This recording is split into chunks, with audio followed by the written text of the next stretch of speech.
Hello everyone, happy What You Sewin' Wednesday. So we finished up our vintage lace quilt sew along, and the next thing we're going to do is some pattern testing for my new pattern coming out the last race of the season. So if you are a lover of mountain biking or lover of a mountain biker, or you just like nature, this is going to be a great quilt.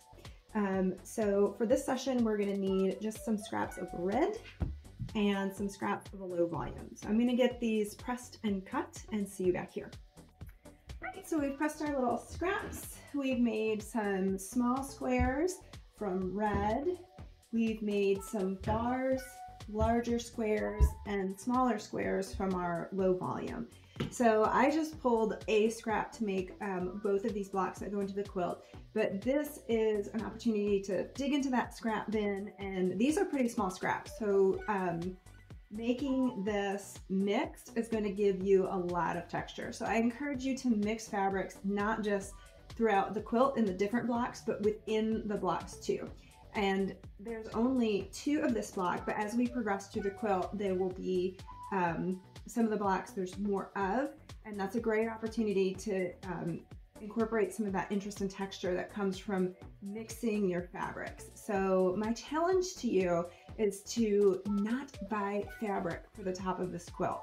My challenge to you is, as much as possible, dig into that scrap bin, use that stash, and find a variety of fabric. And you don't need huge amounts of yardage in any particular fabric.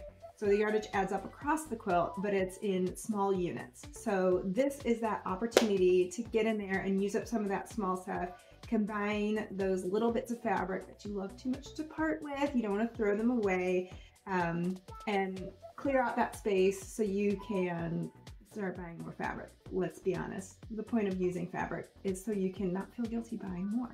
The first block is a basic sawtooth star. You will take your small bar, place a small square of red into the corner, and you can either draw or press a diagonal line, or go ahead and use like a diagonal seam tape on your machine, and you will do that to all of the small bars.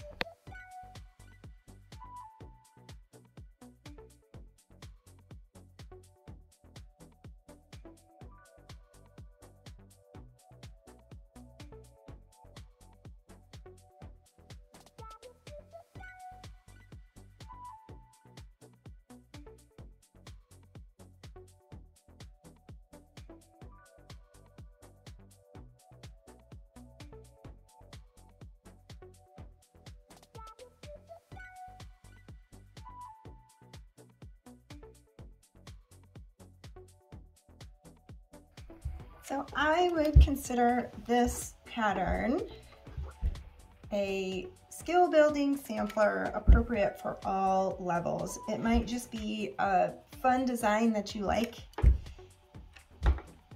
but odds are there's going to be skills in there that you've done before and you're very comfortable with, sprinkled in with a few skills that might be new to you. And it's not too much of any one thing where you're gonna get bored or overwhelmed with a new skill. Okay, so the next step is to press back. And when your corner is the dark, you're automatically pressing to the dark side. You want to make sure that your snowballed corner is giving you good coverage, that you don't have any white sticking out in that corner. And whenever you do a snowballed corner, it's a good idea to press back and check that you're happy with that before you trim. Like this one, that might get caught up in my 1/4 inch, but I might resew that one.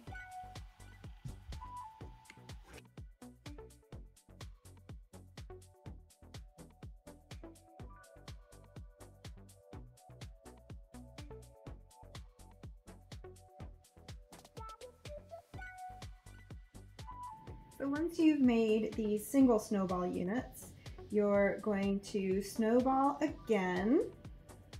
You want these seams to make a V. So when you fold it back, can't fold in the mirror.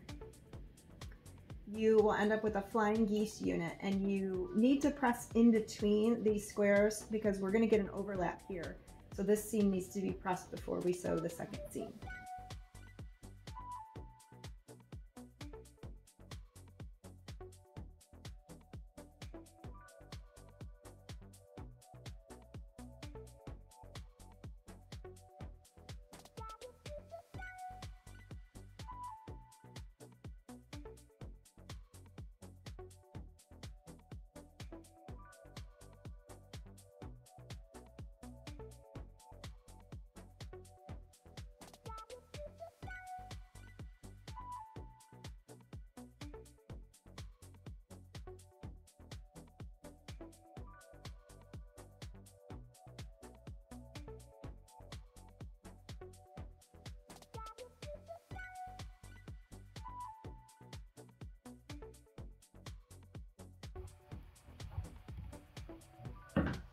And then you repeat, pressing back to the dark side, checking that you have a nice flying goose unit with good coverage on the sides. If you're not sure, take your ruler and you'll have your 1/4 inch marking on there, and you can hold that up and preview what your seam allowance will look like and see what's going to catch.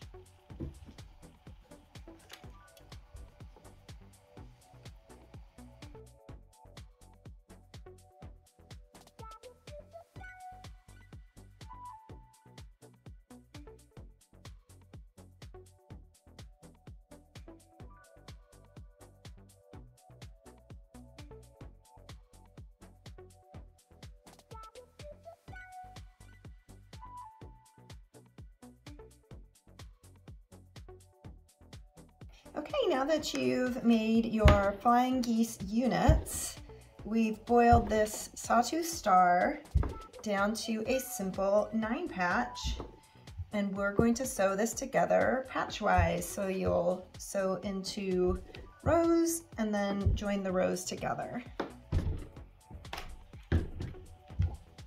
So your little arrow points in, in. Place your smaller square in the corners.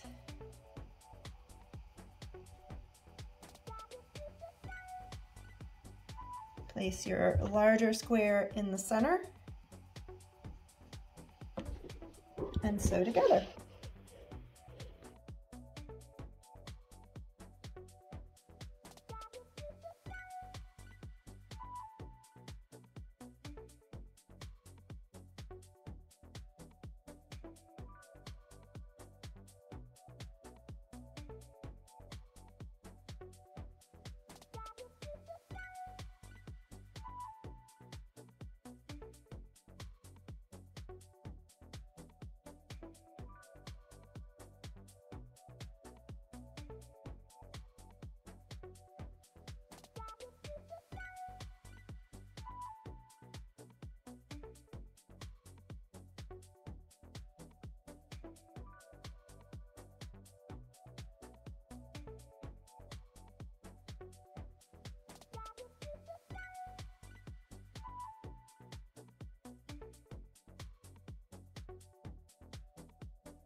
Then simply repeat with the second block.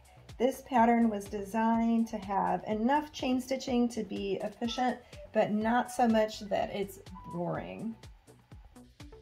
And that's the first 2 blocks of the last race of the season. My recommendation is that you label by block number, pin that to your finished block, and store that in a nice binder or project basket And as you accumulate blocks, they will all come together and be in one place and be organized. They're referenced by block number later in the pattern, so you'll want to have those labeled by block number 1. All right, have a great day. Happy What You Sewing Wednesday. If you want to show me what you are sewing on or dreaming of sewing on your sewing table, post pictures, give it the tag What You Sewing Wednesday, and you can also tag it Longarming by Jaclyn, because I want to know what you're working on. Have a great day. Bye.